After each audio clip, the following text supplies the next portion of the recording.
Okay, so back to chapter 4. So you may recall we kind of skipped the last 3 sections of chapter 4. The idea being I wanted to give as much time as possible for y'all to, after having done the chapter 6 material, for y'all to absorb the chapter 6 material, digest the chapter 6 material. So now that we are mostly done with chapter 6, we're coming back to chapter 4, and we'll finish up chapter 6 tomorrow, as discussed. So we're talking about optimization now. This goes back to derivatives, and there's a little bit of groundwork that has to get laid. We have to talk about different kinds of cases. The way optimization works is different in different cases. So in order to distinguish which cases are which, there's a few formalities that have to get said. We're not going to focus a lot on the formalities, but I'd like y'all to at least have seen those formalities, and then we'll get to the calculations soon. Okay, so here's the idea. I've got a function that is real valued. So the output values of this function are just real numbers, and I need them to be just real valued because I'd like to be able to compare them. I'd like to say this value of the function is bigger than that value of the function, and you can't say bigger if they aren't real numbers. Okay, so there's that. Now, unlike single variable calculus optimization, we're going to consider this real valued function defined on some subset of Rn, possibly all of Rn. Right? Point being, we're not just confined to what we might call the x-axis anymore. The function's defined in a multivariable domain. Okay. All right. So first thing we have to do is we have to look at these kinds of domains and talk about different parts of them. So a couple of quick definitions. Now these are just definitions. So here we go. What we mean by an open ball of radius r centered at A. It's exactly what you think it is. I'm going to be using balls a lot in this discussion. So this notation right here is to indicate this open ball, open specifically meaning that this is a less than, not less than or equal. Okay. And ball in the sense that we're looking at all the points whose distance from the center is less than that radius. So it's exactly sort of what you would think. Okay, so using these balls, we can define what we mean by an interior point of a set. And this is actually a pretty natural definition of points in the interior. Let me just come up to the picture I have here. I've got a set A that's, you can see there. This point A here, little a, that point's in the interior by virtue of the fact that, look, I can center a ball at that point, and not only is A in the set, but the entire ball surrounding A is also in the set. I think that's a pretty natural way to think of an interior, right? If you can fit a ball around that point, you're comfortably inside the set. Okay. All right, so let's see here. Next definition, we're going to talk about a boundary point. What is a boundary point of a set? Well, coming back up here, it's kind of what you would think. I believe this is a point that's on the boundary of our set A. And notice this point has the feature that no matter what ball you pick, whether you choose a small ball or a large ball, what have you, that boundary point, that ball around this boundary point will intersect the set, and it will also intersect not the set. Right? So some points in this ball will be in the set. Furthermore, some points in this ball will not be in the set. Both will happen. That's what we mean by it being on the boundary. And again, I think that resonates pretty nicely, right? I mean, if a point could have a ball around it that's either entirely outside the set or entirely inside the set, well, then it's not on the boundary. I think that feels pretty good. Okay. How are we doing? Everybody happy? By the way, notice that to be on the boundary, the point could be in the set. This point here is an element of our set A. Our set A, notice, by the way, is it's all of this stuff, and then this part of the boundary that I have written in solid. This is our little notation for those points are included also. And then the dotted lines over here, those points not included. Right? So y'all remember, like when you're talking about interval on the x-axis, the endpoints, maybe they are, maybe they aren't included in your interval. Well, likewise, the boundary points, maybe they are, maybe they aren't included in the set. Okay, so that point B on the boundary is in the set A. This point C on the boundary, just as much on the boundary as B is, but it is not in the set A. Okay, you'll notice we're using the term boundary in a slightly different way than we did in Chapter 6. In Chapter 6, we were talking about entirely, closed surfaces. We did not deal with surfaces like this that have part of the boundary not included. After all, we were dealing with fluxes. Fluxes are, the differential is area, and this little bit of the boundary that I'm not including, it doesn't have any area, so it doesn't really matter. Anyway. Okay. So that's what we mean by a boundary point. And now here's an important definition. A set is an open set. Open if every point is an interior point. So again, this hopefully might resonate. You might think back to, what is an open interval? Way back in, Calc 1 class, they talked about an open interval. Well, an open interval did not include either of the two endpoints. So, in fact, then this open interval only includes the interior points. Okay. Likewise, in general, that's what we mean by an open set. Every point's an interior point. Okay. A closed set means it contains its entire boundary. Now, the words open and closed, kind of, we think of those as being sort of a pair, right? They're sort of complementary words or something. And so notice the way I've written this, this definition doesn't really bring that out. But here's another way to think about it.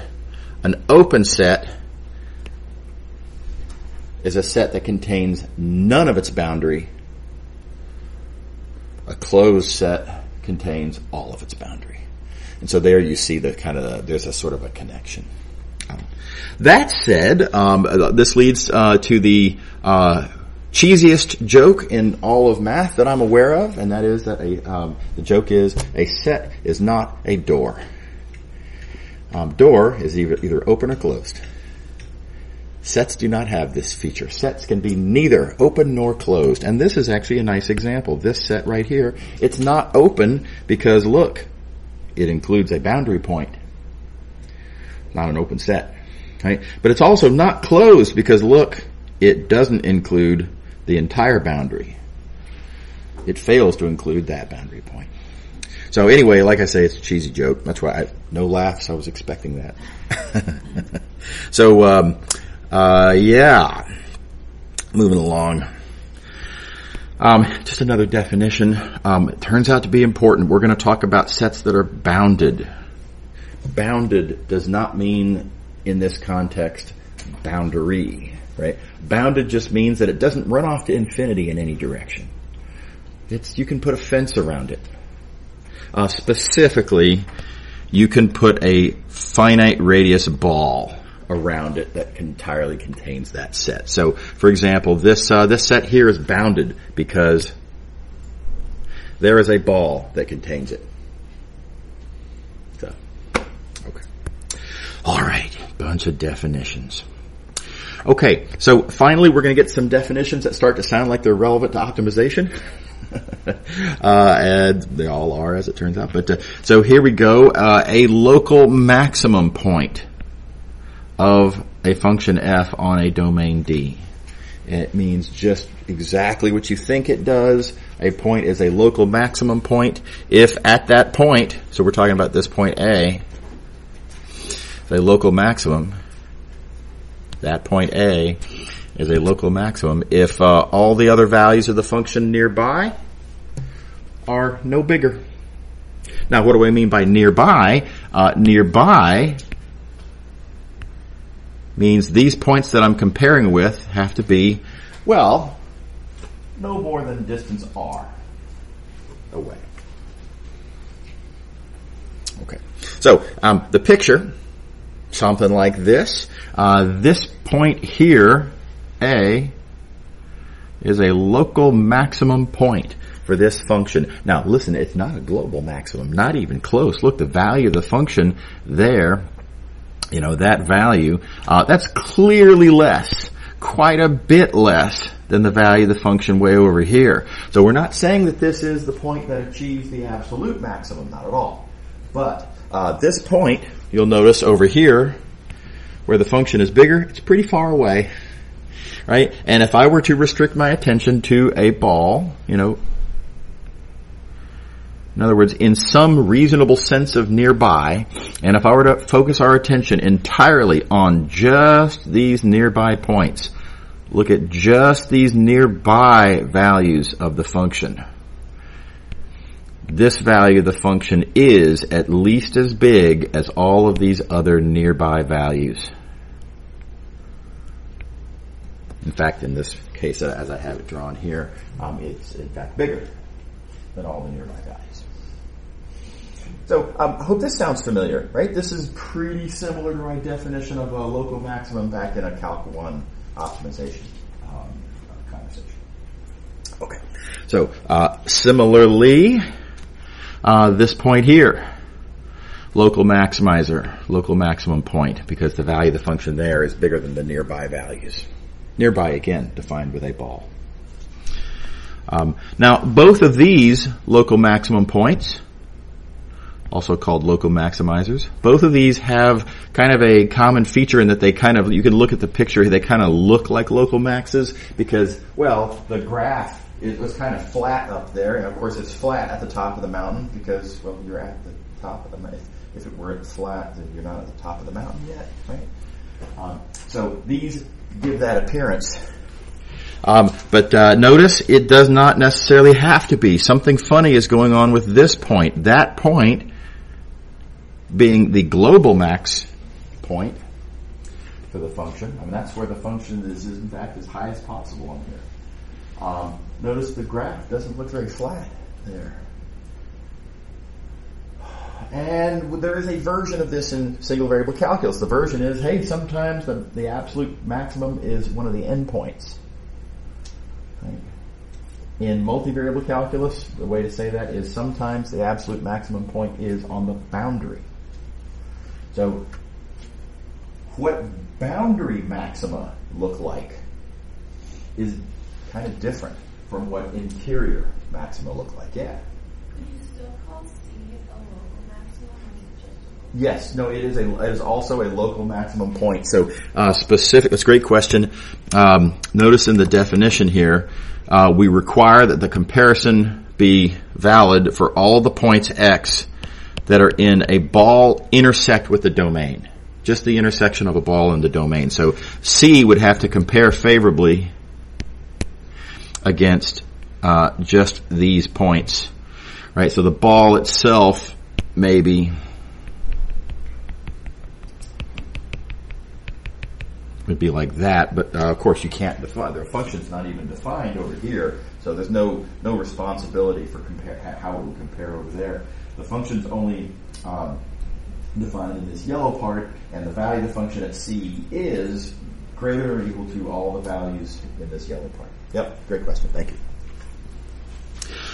Okay. Right. Okay. Alrighty, so that is most of our groundwork. Oh, there's a couple other quick definitions. I'm going to make. These are things that are getting more directly relevant to the optimization that we're almost ready to talk about. But I want to talk about something called a tangent vector.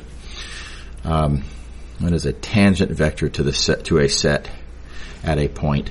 And again, I think this is going to be a kind of a familiar idea. A tangent vector is a vector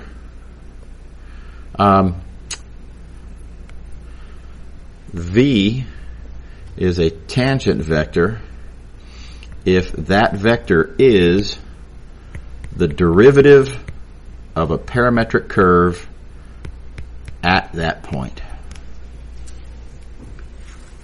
All right, so now let's just go straight to a picture and see what we're talking about. Look at this point here. At that point, let's ask the question, is V a tangent vector, that vector that I've got there? Is that the derivative of a parametric curve? Well, yes, sure it is. No problem. Look, whatever. Doesn't really matter where we go after that. But at this point, just, move through the set so that when you hit that point, you're going with that velocity. And yes, V is a tangent vector.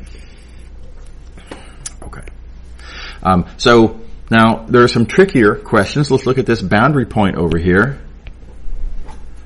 That point B is a boundary point. So is this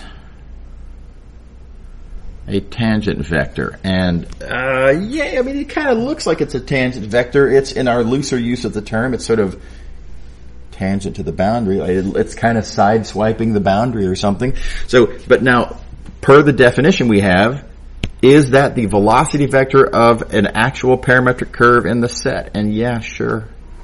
Just imagine a curve that is side-swiping the boundary like that, right?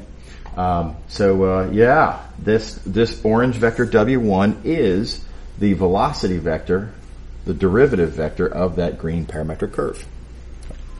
Okay. All right. However, this vector has a problem. This W2. Golly, if that's going to be the velocity vector, at this point, if I need to be at this point and my curve needs to be moving with that velocity, it's not going to be able to stay inside. I could try to run back in as fast as I can, but I'm not going to be able to stay inside the surface, inside the set. At that point, I'm going to go in with that velocity. It's just going to pull me out, if only momentarily, before I run back in. So W2 is not a tangent vector. There just is no curve for which is the velocity. How are we doing? Is everybody on board? Even weirder, now there's a temptation to say, yeah, sure, it's not a tangent vector. Well, because look, it's pointing away from the set. But here's a more surprising one. How about that vector? That's not a tangent vector either. Because even though it's pulling you into the set, in order for that to be a tangent vector at that point, you must have come from outside the set. So that's not a tangent vector either. Everybody on board? Okay. All right. So turns out these tangent vectors are going to be a very important part of our process of trying to find maxes, local maxes, and other kinds of maxes. But so we need to consider cases of what kinds of points have constraints on which vectors are tangent vectors. And going back up here to our picture, you see there's at this point here, at A, every vector is a tangent vector. No problem.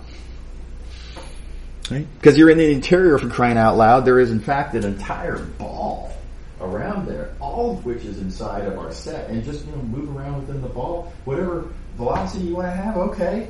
Sure, take that to be your velocity for some appropriately short little amount of time, and then here's your curve. So, that point, all vectors are tangent vectors.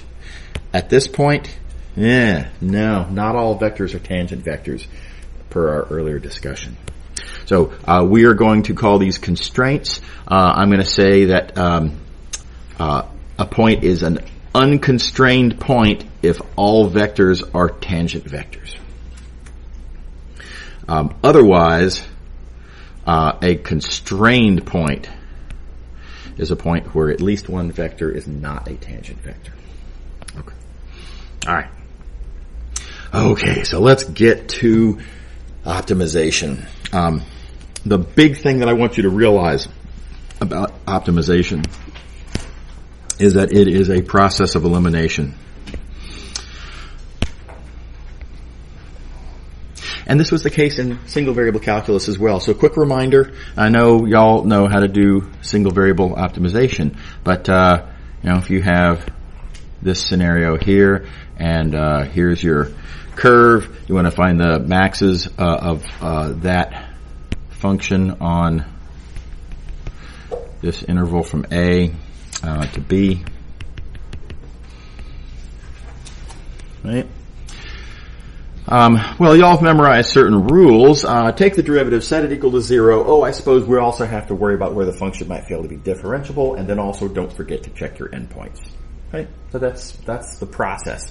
Why is that the process? Well, it's not because wherever the derivative is 0, it's supposed to be flat, wherever the derivative is 0, that this is necessarily a maximum.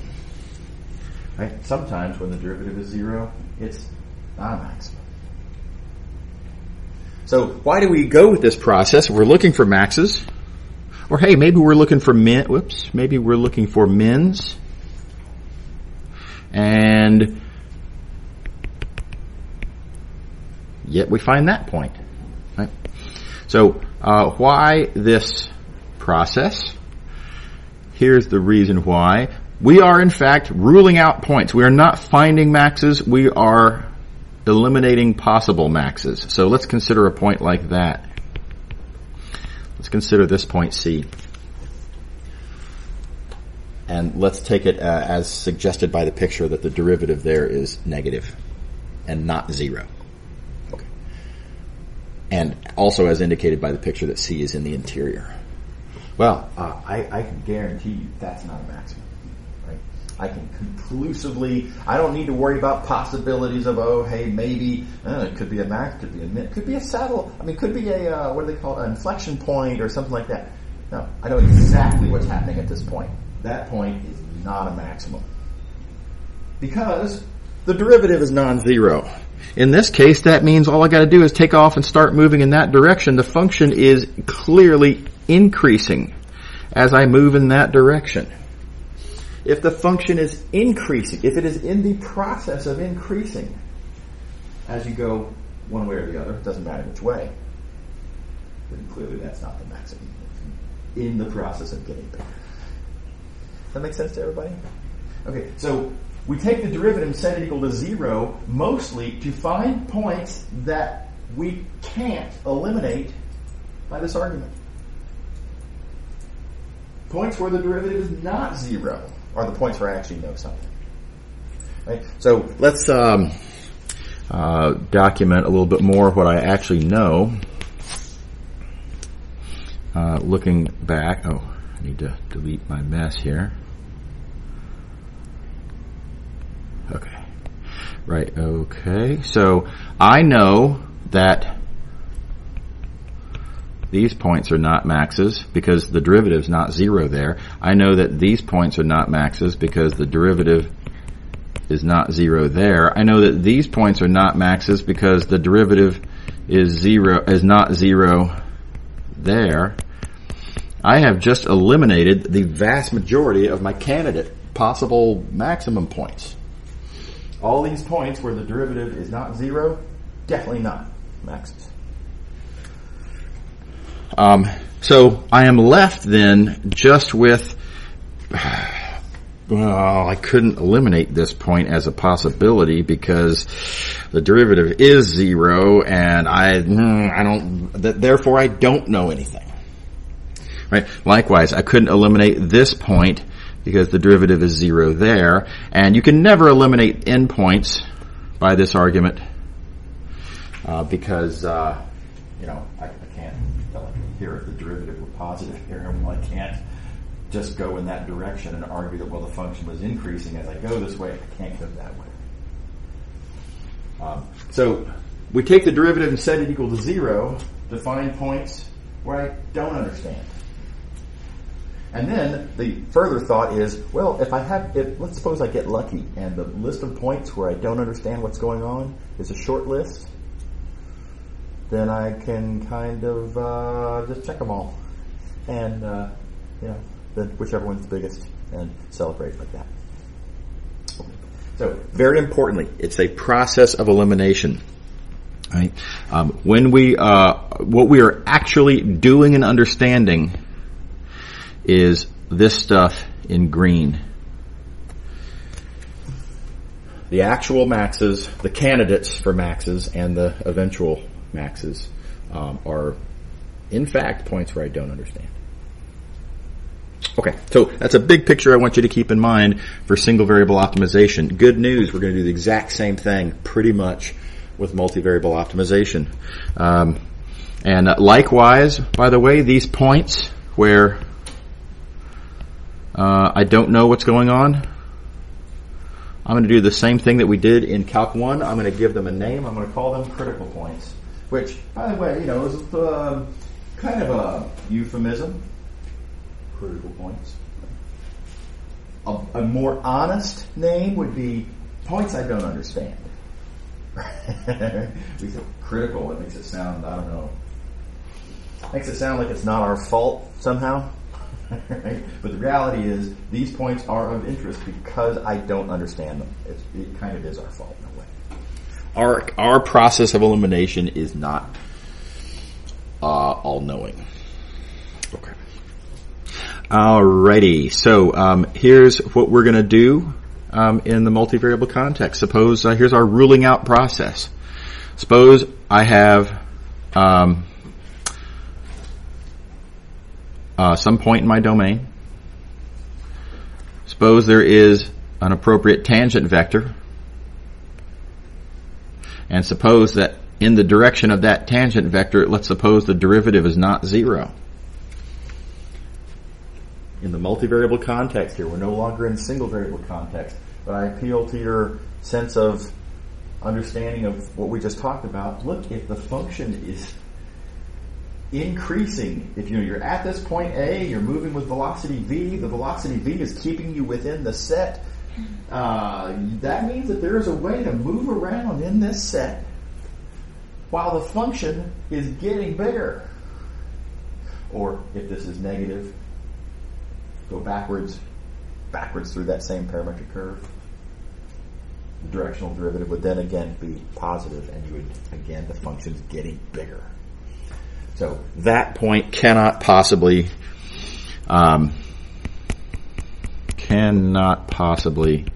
be a local maximum. Okay. All right. So that's going to be our strategy. Just like in single variable. Okay, so let's look at a case like this here. We're going to look at a point that's in the interior. And let's suppose that my gradient is like this. There's the gradient of f. Which direction would I like to move? I'm looking for a tangent vector. What tangent vector? What direction? What velocity should I pick so that as I move in that velocity, the directional derivative is definitely not 0? And you have lots of choices, but a really easy choice would be just go as the gradient vector tells you. We already know what the answer is going to be. If your velocity is the gradient vector, the directional derivative is going to be gradient dot velocity, which is gradient. We get gradient dot itself, which is a magnitude squared, which is positive. So that's the big idea. And then we have a clear velocity vector where the directional derivative is positive, and that is therefore definitely not a maximum. So here's that algebra. The function's differentiable. We do need that differentiability, by the way. The function's differentiable. Choose the velocity vector to be the gradient itself. That directional derivative is then magnitude squared. Okay. All right. Oh, hey, Jack, settle down, buddy. You okay, buddy? It's okay. It's okay. Did you hear something? Okay. Okay, so this rules out most of the points in our domain. Here's the result. If both of these conditions are true, and I do need both, right? I need the function to be differentiable so that I can use this formula. I need for the gradient to not be 0, because after all, I do need to have my punchline be that the directional derivative is positive, not 0. Right? But if these two conditions hold, non-zero gradient, differentiable function, then the directional derivative is positive, not a maximum.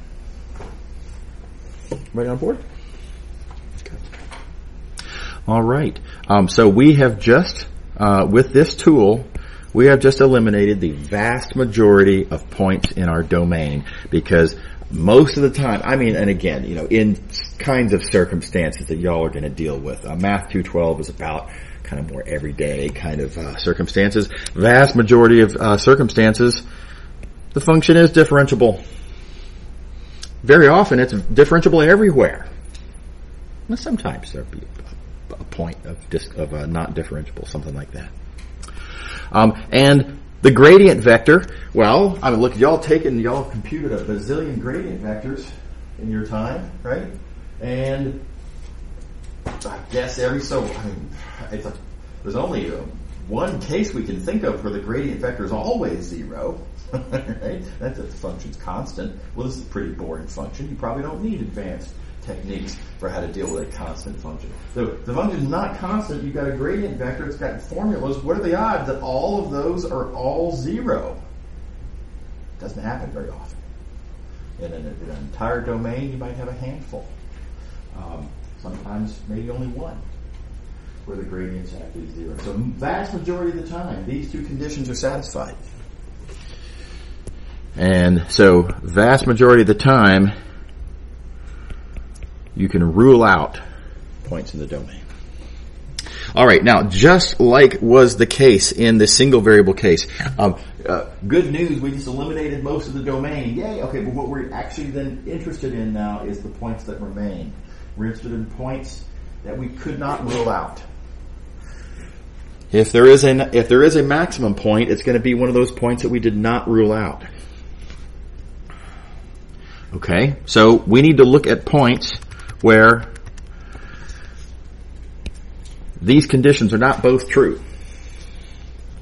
Let me say that a little bit differently. We're looking for points where at least one of those conditions fails. And therefore my ruling out fails. And if at least one of these is going to fail, what that means is I need for this to not be true. So I need the function to not be differentiable, or I need for this to fail. The gradient is not non-zero. In other words, the gradient's 0. Right. So now again, this is an AND condition. All I need is for either one of these conditions to fail. So I only need either this or that. And if either one of these things happens, then we have ourselves a critical point. And keep in mind, we're only talking about unconstrained points at the moment. We'll talk about constrained points after the break. So these are called unconstrained critical points. So we're going to see an example momentarily. We're going to look and ask, hey, where does this function fail to be differentiable? And we're going to say, hey, where does this function have gradient equal to 0? And we will call any and all of those points critical points. Okay, so here we go. Let's look at this function right here. This function is defined on all of R2. So every point in R2 is an interior point, in fact. So every point's unconstrained.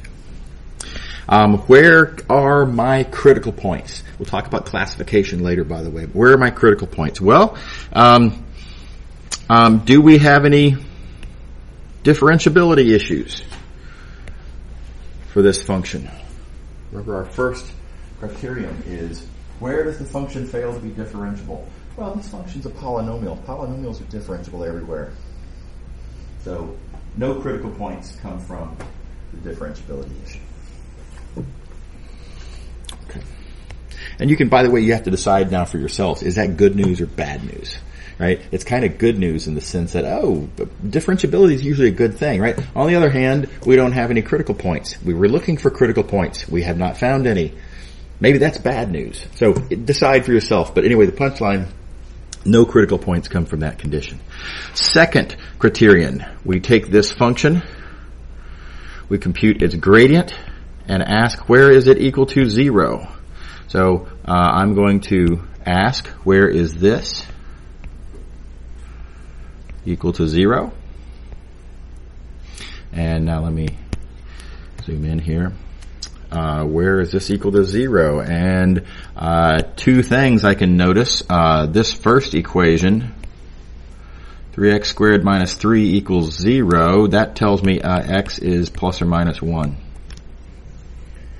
Right? And then the second line here, that tells me that y is equal to 0. Now we got lucky here, and that algebra just fell apart, right? It was nothing to it.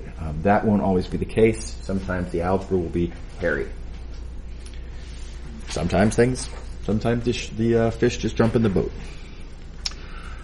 Okay. All right. So that having been said, we notice then we have these two critical points. How are we doing? Everybody on board?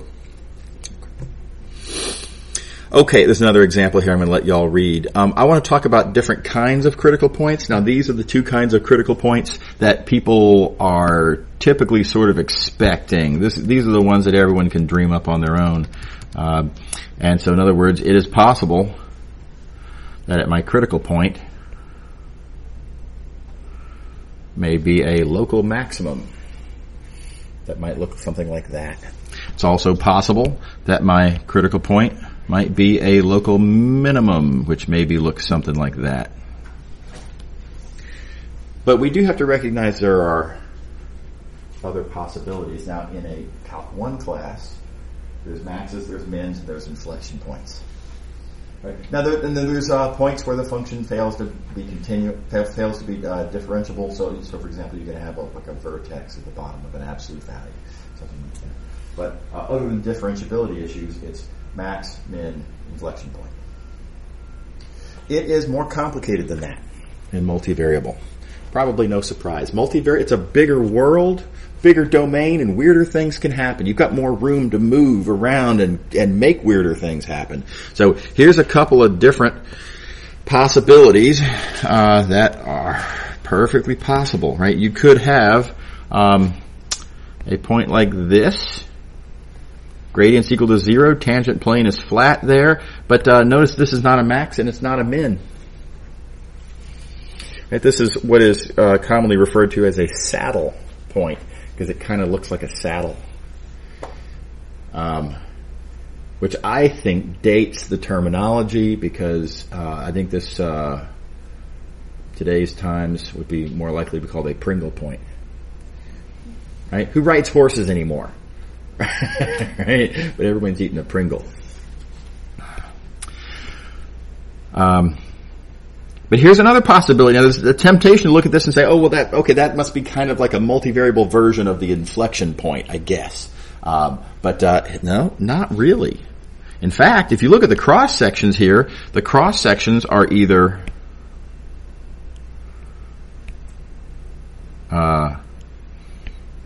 entirely concave up, right, or entirely concave down.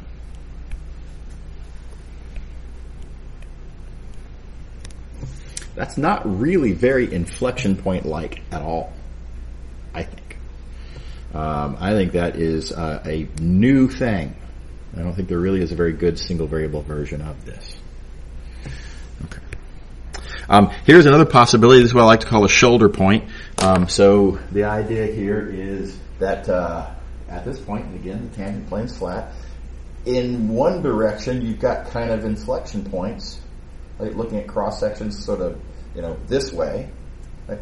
But looking at cross sections this way, you've got kind of maxes. So, again, let's draw some pictures. Concave down in those directions, right? But sort of inflection points in the other direction. So these are, in fact, pretty different, right? I mean, geometrically, they're not the same. Right? You can dream up other examples. You can have a kind of critical point where both directions, the cross sections, are inflection points, for example. And there's weirder ones than that. I like this one called the monkey saddle, which is hilarious. The idea is that this shape here, if you look at there's sort of upswings and downswings. There is an upswing over here, then a downswing, and then sort of up and a down, and then an up and then a down. There are 3 different directions that kind of slope downward. And the idea of a saddle, let's look back at the saddle picture. The idea of a saddle is that you can have one leg going down that way and the other leg going down this way, right? And then you can sit up here and ride the horse, right? So they call this one a monkey saddle because the monkey needs 3 sort of down directions. One leg, another leg, and his tail. Right, that's adorable. And then elsewhere on here, there's a picture of a monkey on the monkey saddle, which is pretty funny. Right. So anyway, it's a very different shape, right? I mean, you got to give me that. This is very much not, and there's some different pictures here. Maybe there's a nice big one. So this is really not a Pringle. I've never gotten a Pringle shape like that. Okay? And it's not a shoulder. This is a qualitatively different thing. So the punchline here is that classification is arguably a much harder problem in this multivariable context. There's a much greater degree of possibilities. And we're simply not going to be able to we're not going to be able to classify the distinction between these. So, in fact, as a group, this one, while it is called a saddle point, all of them together, all of the different possibilities that are not maxes or mins, loosely speaking as a group, are called saddle points. Okay. All right. Okay. So, how do we classify? I want to remind y'all of how we do classifications in Calc 1. Different points of view you can take. I like this one though. There is the second order Taylor polynomial. Hope everybody remembers their Taylor polynomials. If you don't remember your Taylor polynomials, let's talk in office hours. So a Taylor polynomial, the idea of a Taylor polynomial is this is the polynomial of that given order. This is second order. This is therefore the parabola that most closely approximates the function near a given point. All right. So let's think about what would the Taylor polynomial look like at a point that is a critical point. Well, if we're looking at a critical point, that derivative is 0, so this term goes away, right? And all we're left with is this. There's my Taylor polynomial. And my Taylor polynomial here, right? This is a pretty easy to understand polynomial because this term is a constant. And then the remaining term, let's see here. That's positive because it's a half. That's positive. This is positive because, it's a square, right? So that's clear.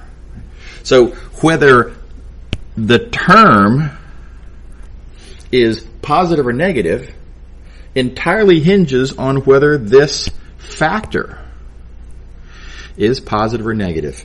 And so easy argument you can make. If the second derivative is positive, then this term is positive, which means we're talking about a parabola that curves up, and therefore your critical point is a minimum. This is curving. Right? On the other hand, if the second derivative is negative, then this term is negative. That means that your second order Taylor polynomial is curving down, which means you have a maximum. So I like that way of thinking about the second derivative test, and one of the main reasons is because it allows us to generalize. This will extend into the multivariable context. Here we go. So here's what the second order Taylor polynomial looks like in multivariable. And this is something that y'all can confirm on your own, and I know it's a little bit of a nightmare to look at, right? Let me just walk you through what this is saying. Our zeroth order term, f of a, kind of what you'd expect. Our first order term, kind of familiar actually. This is just our differential. This is the differential of f. So gradient dot displacement. That's the first order term. The second order term is the weird one. It is vaguely familiar from the second order term from the single variable Taylor polynomial. But it's pretty different. I mean, you do see the 1/2 there. That's just like the 1/2.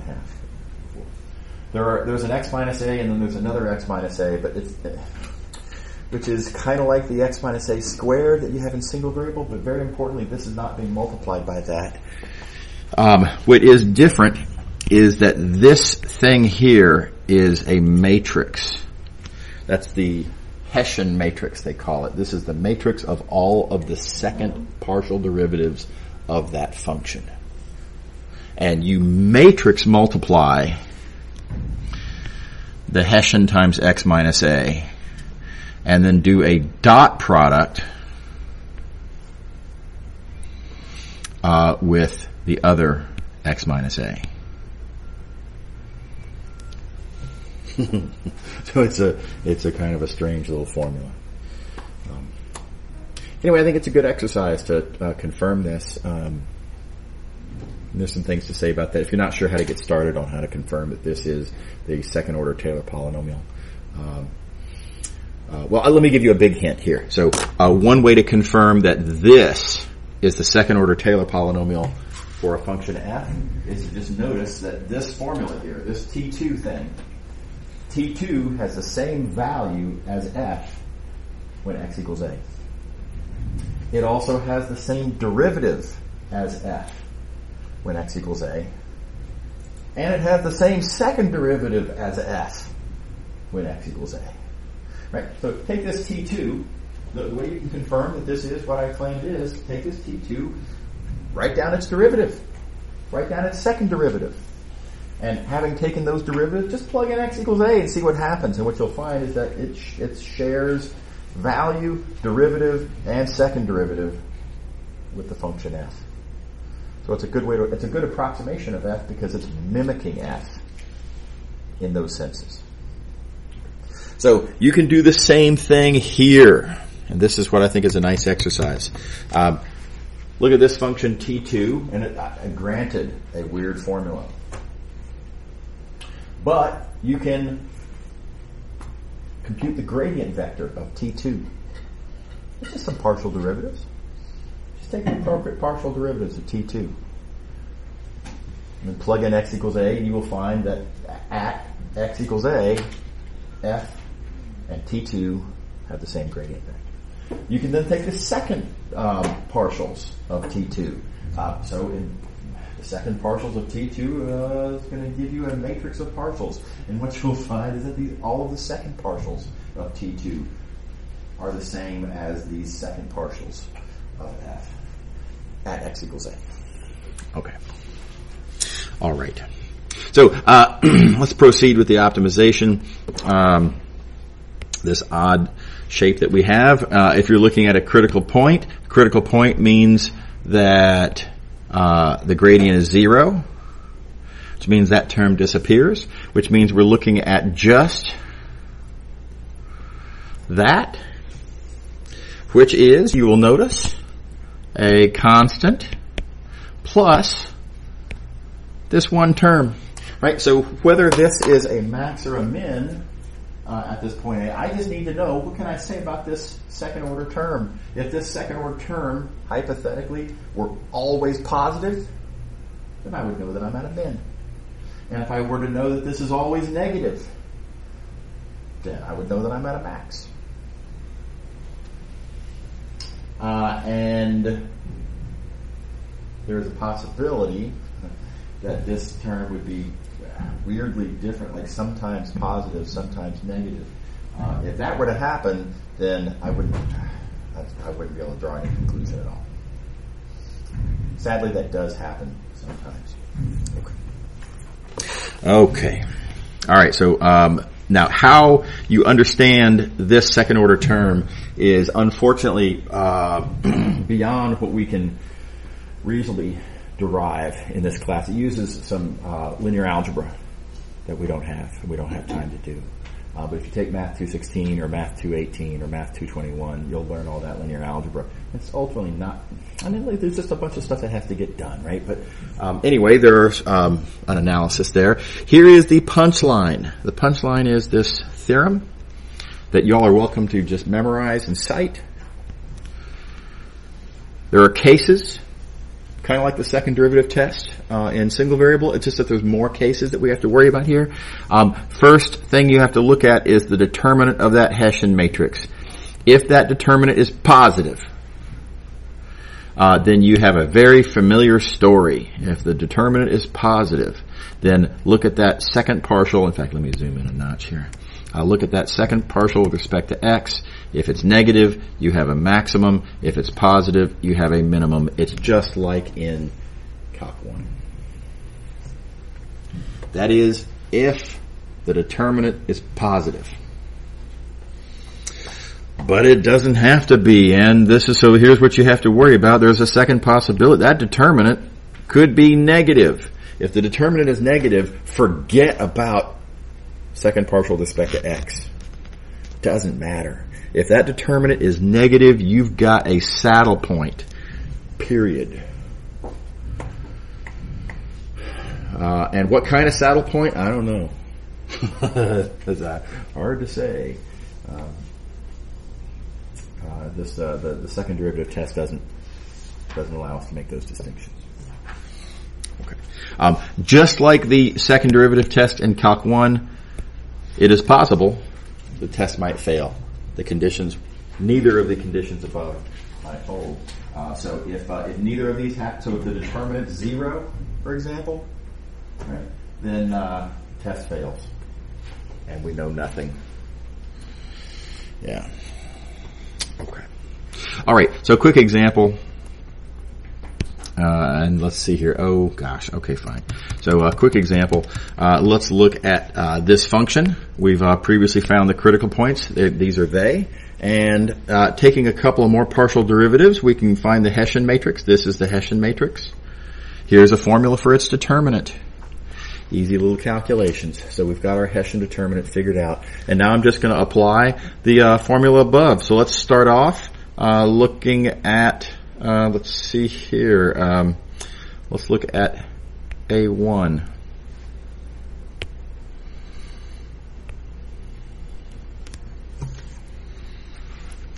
Looking at A1, see the determinant is 12. That's positive. Because it's positive, I just need to look at the second derivative, see what that tells me. The second derivative ends up being 6, which is also positive, and so I get a minimum. How am I doing? Just straight up plugging into the theorem. Now, let's consider the other critical point. let's look at A2. Its Hessian determinant is negative. And our story there ends quickly. Hessian determinant is negative. You got a saddle point. We're done. Nothing else to look at. Okay. All right. Here's another example. And I'm going to show you this example mostly just to show you that sometimes the test fails, and then there are other approaches that you can take. I'll be quick about this. But this is an interesting function. Let's look at that guy right there, y squared minus x squared y. Here's the gradient. Set it equal to 0 to find the critical points. A little bit of algebra. You can persuade yourself that the origin is the only critical point. Well, the origin, when you plug into the Hessian and take the determinant, you get 0. Test fails. Second derivative test does not help us answer this question. It just doesn't. Okay. Now, what I wanted to point out, though, is that even though the second derivative test fails, that does not mean that we can't actually classify this critical point. I'm going to show you how to classify this one. Sometimes things work out nicely. So, the big idea to realize is that at this value, this function is 0. So we're looking at the 0 level set of that function. So we're looking where y squared minus x squared y is equal to 0. And I can draw a picture of that. This is that level set where our function, and let me go back and find it again, y squared minus x squared y. That's where y squared minus x squared y is equal to 0. Notice I can factor out a factor of y, and I get this, right? And where this is equal to 0, I get the x-axis. And where this is equal to 0, I get that parabola. Okay, so yeah, so I'm looking at this critical point. I want to understand what's happening to the function at that point, but since it's easy to draw the level set that goes through that point, there's a lot of information that kind of falls right out. So, for example, notice that this level set divides our domain into 4 separate regions, and you can just kind of plug in some points and confirm without any trouble. Well, the function's negative over there, and it's negative over here. But it's positive up here, and it's positive up there. So right away, I know we've got a saddle point. Right? This point right here, if it were a local min, then I would need all nearby points to have values that were larger. But if all the nearby values were larger, they would have to all be positive, but they aren't. Look, the function's negative in these little spots here. So, because of these purple regions, that can't be a local min. And because of these green regions, this point can't be a local max. So it's a saddle point. The test failed, right? Second derivative test crashed and burned badly, right? But you can still sometimes kind of piece things together. Okay, this makes for a good spot to take a break. We will pick up with constrained optimization in, let's say, 11:20. See y'all then.